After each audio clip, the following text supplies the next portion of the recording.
주님 안에서 반갑습니다. 네, 오늘따라 여러분들이 참 환하게 보이는데요.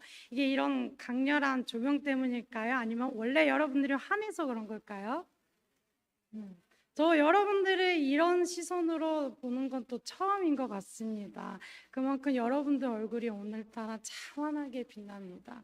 그리고 오늘도 너무나 고생 많으셨습니다. 이 시간 이 자리에 나오 계신 성도 여러분, 그리고 이 시간 이 자리에 함께 나오지 못하였지만 온라인으로 함께 하시는 모든 성도 여러분, 늘 주 안에서의 기쁨이 가득히 넘쳐나시는 삶이 되시기를 예수님의 이름으로 간절히 소망합니다. 오늘 우리가 읽은 이 본문 말씀은요, 제가 참 묵상을 하면서 붙들고 많이 울었던 말씀입니다. 그 시기가 어떤 시기였냐면 제가 사역을 하지 않고 있었을 때였습니다. 저는 양재 온누리교회 안에 있는 두란노 서점에서 일을 했었습니다. 아무래도 교회 안에 있다 보니까 주일날이 사람이 가장 많을 수밖에 없어요. 그래서 흔히 말하죠, 주일날이 피크 타임이에요. 그래서 주일날에는 무조건 일을 할 수밖에 없었습니다. 하지만 교회 안에 있다 보니까 지나가면서 예배드리는 성도님들의 모습도 보고, 또 지금처럼 저처럼 하나님의 말씀을 선포하는 사역자들의 모습을 보면 이 마음 한편이 되게 불편했어요. 요즘 속된 말로 요즘 젊은 사람들 말로 현타 왔다, 약간 그렇게 마음이 불편했습니다. 그 불편한 시기에 제가 많이 붙들었던 말씀이 바로 오늘 이 본문 말씀입니다. 표대를 향하라는 이 말씀. 이 말씀과 동시에 또 표대를 향하라는 그 찬양이 있는데, 그 찬양도 함께 항상 붙들면서 많이 울었던 것 같습니다. 그만큼 저는 다시 이곳에 서서 하나님의 말씀을 전하기까지 시간이 많이 흘렀습니다. 그만큼 하나님의 말씀을 전하는 것이 얼마나 어려운지도 알고, 또 하나님의 말씀을 선포하는 것이 얼마나 거룩한 부담감이 있는 것도 알고, 또 하나님의 말씀을 다시 선포할 수 있는 것이 얼마나 가장 큰 기쁨인지를 알고 있습니다. 그런데요, 저보다도 더 이전에 하나님의 말씀을 전하는 것이 얼마나 기쁜 일인지를 아는 인물이 있었습니다. 그것은 바로 사도 바울입니다. 사도 바울은요, 어떤 환난과 고난과 핍박과 시련이 와도요, 감옥에 갇혀 있는 상황 속에서도 하나님의 말씀을 전하기 위해서, 또 내가 죽을 것을 알면서도 로마로 가서 복음을 전파했던 것이 사도 바울입니다. 그런 사도 바울이 빌립보 교회를 위해서 옥중에서 편지를 쓴 내용이 바로 여러분들이 읽은 본문 말씀입니다.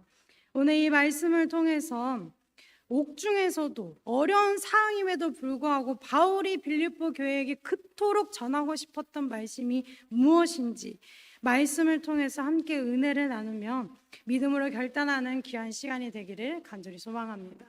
첫 번째는요, 오직 예수 그리스도를 믿어야 합니다.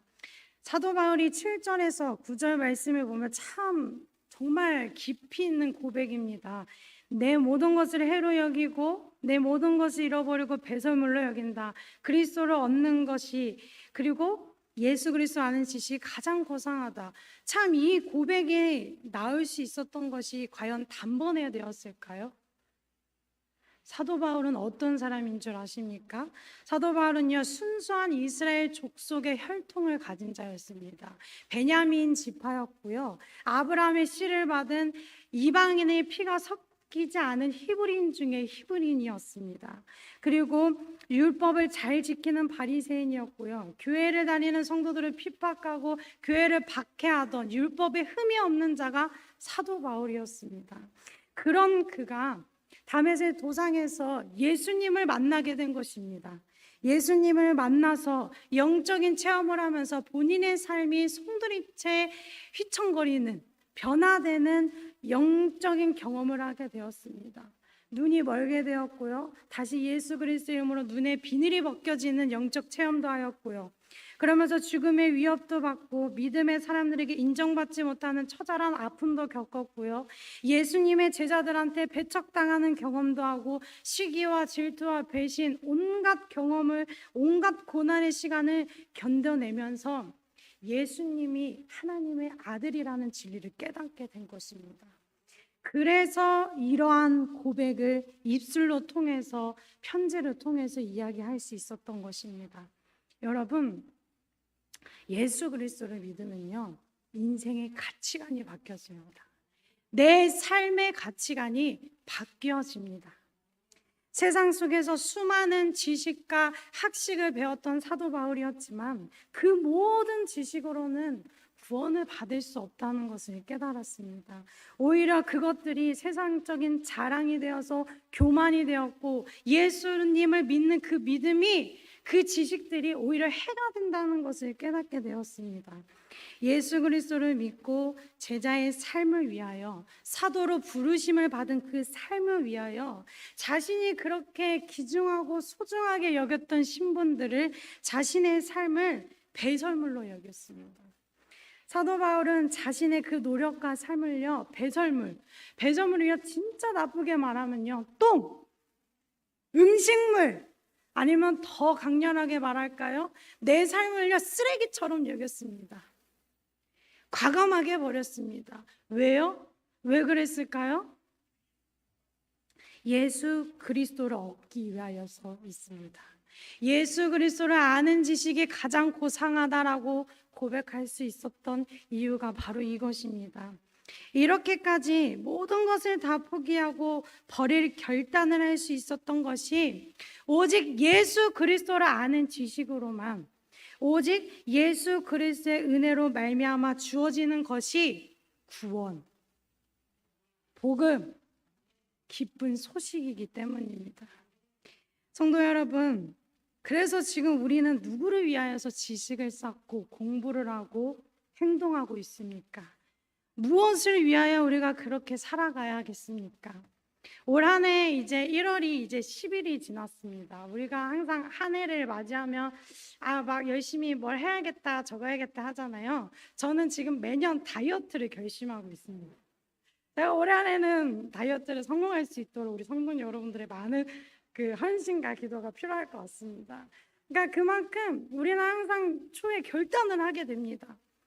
그래서 저도 많은 세상적인 기술이 필요하다고 생각했습니다. 사역자라고 해서 막 복음도 중요하지만 기술 자격증이 많이 있는 이 시대에 저도 기술 자격증이 필요하다고 생각을 해서 바리스타 자격증을 땄는데, 우리 성수교에서는 이 바리스타 자격증을 명함도 못 내겠더라고요. 다 가지고 계셔가지고, 그래서 또 봉사하고 싶어서 미용 헤어 자격증도 땄는데 그렇게 열심히 하려고 뭐든 해봤습니다. 그런데요, 진짜 더 중요한 것은 무엇이라고요? 예수 그리스도를 온전히 믿으며 예수 그리스도를 더 알아가는 지식이 우리의 삶의 우선순위가 되어야 하는 줄 믿습니다.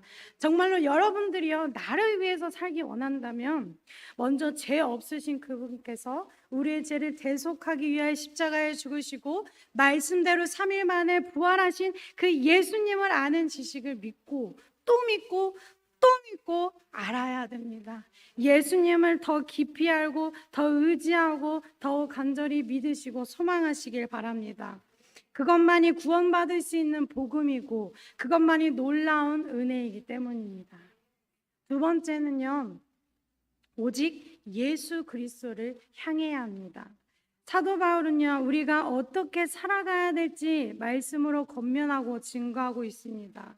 소돔과 고모라 때 롯의 아내처럼 뒤를 돌아봐도 소금 기둥이 되는 것이 아니라 앞에 있는 표대를 향하여 달려가야 합니다. 이전에 받은 은혜가 전부인 것처럼 과거에 머무르지 말아야 됩니다. 이전에 나 이렇게 은혜 받았어, 하나님이 나에게 이렇게 은혜를 부어주셨고 나는 이런 복을 많이 받았어.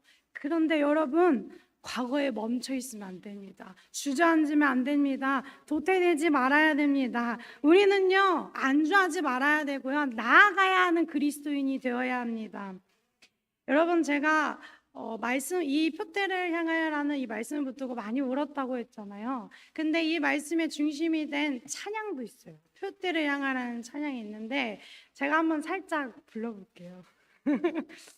큰 실력은 없지만요, 어떤 찬양이냐면요, 표대를 향하여 그리스도 예수 안에서 푸른 세상을 위하여 달려가노라. 이런 찬양입니다. 여러분들 한번 집에 가서 한번 들어보시기를 간절히 소망합니다. 그래서 여기서 말하는 표대의 정의가 무엇일까요? 우선 표대의 정의, 사전적인 의미는요, 목표로 향해 달려나가는 기둥, 행동을 통해 달성하려는 목표물, 마라톤 경주의 최종 결승점을 우리는 표대라고 말합니다. 하지만 오늘 본문 말씀에서 말하는 표대는요, 무엇입니까? 맞아요. 예수 그리스도입니다. 오직 복음, 곧 예수 그리스도를 표대로 우리는 잡아야 되는 줄 믿습니다. 온전한 믿음으로 매 순간 우리는 표대를 바라보며 예수 그리스도를 바라보며 나아가야 합니다. 우리의 모든 시선은 누구에게? 모든 시선은 예수님께 몸과 마음과 뜻을 다하여 힘을 다하여 예수님을 향하여 전진해야 합니다. 근데요, 여러분, 사도 바울도 이 예수님만을 바라보는 것이 쉬웠을까요? 아니요. 이전 말씀에도 말했잖아요. 내 모든 것을 다 잃어버렸다고. 내 모든 것을 다 해로 여겼다고. 여러분, 내 삶을 버리는 거, 내가 소중하게 여겼던 것을 잃어버리는 거 쉬운 일이 아닙니다. 그런데 예수님을 위해서, 예수님을 향해 달려나아가려면요, 내 모든 것을 내려놔야 합니다. 처절하게 내가 쌓은 것들을 다 벗겨내야 됩니다. 이전 과거들을 다 내려놓아야 합니다. 처절하게 살아온 내 삶을요, 처절하게 다시 버려야 합니다. 그것이 사도 바울이 말하고자 하는 것입니다. 그렇기에 예수님 말씀하시잖아요. 우리가 가는 이 길은 협착고 좁고 좁은 길이라고. 우리가 가는 이 문은 좁은 문이라고 말씀합니다. 그럼에도 불구하고 왜 그렇게 힘든 표대를 향하여 달려나가라고 말씀하고 있을까요? 부름의 상이 있음을 알고 믿었기 때문입니다. 저 하늘에 큰 상이 있다는 것을 믿었기 때문입니다. 영원한 나라에 큰 축복이 있다는 것을 믿었기 때문입니다. 우리 다 같이 20절 말씀을 한번 다 같이 읽기 소망합니다. 시작.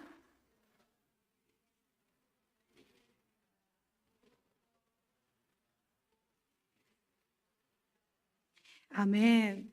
그렇습니다, 여러분. 하늘의 시민권이 주어졌음을 믿었기 때문에 우리가 표대를 향하여 달려나아가야만 도달되는 최종 결승점이 하늘나라, 천국이 있음을 믿었습니다.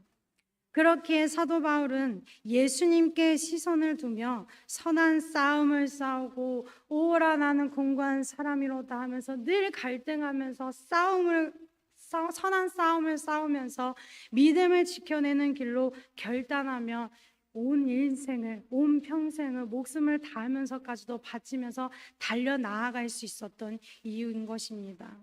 없어질 로마의 시민권이 아니라 이 세상에서 인정받지 못하는 나그네 신분이어도 보이지 않는 영원한 천국의 시민권, 그 부름의 상이 있음을 믿었기 때문에 목숨의 위협을 받는 상황 속에서도, 옥중에 있는 상황 속에서도 그토록 빌립보 교인들에게 전해야 했던 말씀이 바로 이 본문 말씀이었던 것입니다. 끝까지 예수님을 향해 달려 나아가야 하는 이유를 알려주고 권면하는 것입니다. 여러분, 예수님을 믿으면 인생의 가치관이 바뀌어진다고 했잖아요. 그러면 여러분, 우리 예수님을 믿으면요, 우리는요, 이 세상의 가치관을 버려야 됩니다. 이 세상의 가치관을 갖는 것이 아니라 저 하늘의 가치관, 저 하늘 소망을 바라보야 되고 그 하늘 소망을 품으며 달려나아가야 되는 줄 믿습니다. 땅의 보물을 쌓지 말고요, 하늘의 보물을 쌓는 여러분들이 되시기를 간절히 예수님의 이름으로 소망합니다. 말씀을 정리합니다. 사도 바울은요, 나를 본받으라라는 말씀을 하였습니다. 그렇게 자기를 본받으라고 말했던 믿음의 사람입니다. 예수님을 위해서 몸부림치는 나의 이 신앙적인 모습을 본받으라고 말씀하였습니다. 우리도 이렇게 본받으라고 말할 수 있는 주의 종이자 주의 일꾼들이 되시기를 소망합니다. 하지만 이 사도 바울은요, 과거의 사람입니다. 혹시 이 자리에서 사도 바울을 실제적으로 본 사람이 있을까요? 아무도 없을 거예요. 사도 바울은요, 과거의 사람입니다. 하지만 사도 바울로 통하여서 보게 된 이 하나님의 말씀은요, 오늘날입니다. 현재입니다. 과거가 아닙니다. 말씀은요, 언제나 우리에게 오늘날이 되어야 되고 현재가 되어야 하는 줄 믿습니다. 저와 여러분들도 누군가에게, 내 자식들에게, 다음 세대에게 과거의 사람이 될 수 있습니다. 하지만 여러분들이 오늘 귀로 들었던 이 하나님의 말씀은요, 여러분들이 눈으로 보았던 이 하나님의 말씀은, 여러분들이 마음의 문을 열고 하나님의 말씀을 마음판에 새긴 그 말씀은요, 전진해야 됩니다. 장성한 분량까지 자라가는 믿음의 오늘날이 되어야 되는 줄 믿습니다. 여러분들에게 2024년이 어떻게 다가올지 모르겠습니다. 어떤 일이 일어날지는요, 하나님 외에는 그 누구도 알지 못합니다. 너무나 알고 싶죠. 하지만 하나님 외에는 그 누구도 알지 못합니다. 그러나 여러분들께 분명히 선포하고자 하는 말씀이 있습니다. 바울같이 감옥에 갇히는 괴롭고 고통스럽고 환난과 고난이 닥쳐와도요, 예수 그리스도를 아는 지식을 잃어버리지 마세요. 나를 잃어버리세요. 그리고 나를 잃어버린 그곳에 예수님으로 채우세요. 예수님의 말씀으로 채우세요. 하늘 소망의 가치관으로 채워주시기를 예수님의 이름으로 소망합니다. 그리고 믿음으로 그 예수 그리스도를 아는 지식을 모르는 이들에게 전도하면서 말씀을 그 전하는 기쁨을 함께 누려봅시다. 우리 예수 그리스도를 선포합시다. 오직 예수 그리스도를 믿으세요. 오직 예수 그리스도를 향해 달려가세요 라고 선포하시기를 소망합니다. 여러분들은 전진하셔야 됩니다. 앞으로 나아가야 하는 그리스도인이 되기를 간절히 소망합니다. 우리의 표대는 누구라고요? 아멘. 예수 그리스도를 향하여 달려나아가는 종착지, 결승점, 영원한 그 천국, 하늘나라는 것을 잊지 마시길 바랍니다. 그곳을 위하여 예수 그리스도를 믿는 믿음으로 분별하며 달려나아가는 여러분들이 되시기를 간절히 소망합니다. 성도 여러분, 올 한 해가 끝나서 2024년 12월 30일이 되었을 때 우리가 이렇게 고백해서 한 해를 마무리하는 여러분들이 되시길 바랍니다. 2024년 12월 30일이 되었을 때 나 이것도 못했어, 후회스러워, 이게 아니라 결국은 예수님일 뿐이다. 이러한 연말에 고백하는 여러분들이 되시길 바랍니다. 여러분의 모든 삶의 순간순간마다 예수님 뿐이어야 합니다. 그 어떤 것도 아니 오직 예수님 뿐임을 깨닫는 믿음으로 온전한 믿음을 지켜 나아가는 우리 성수교회 여러분들이 되시기를 예수님의 이름으로 간절히 소망합니다. 네, 기도하겠습니다.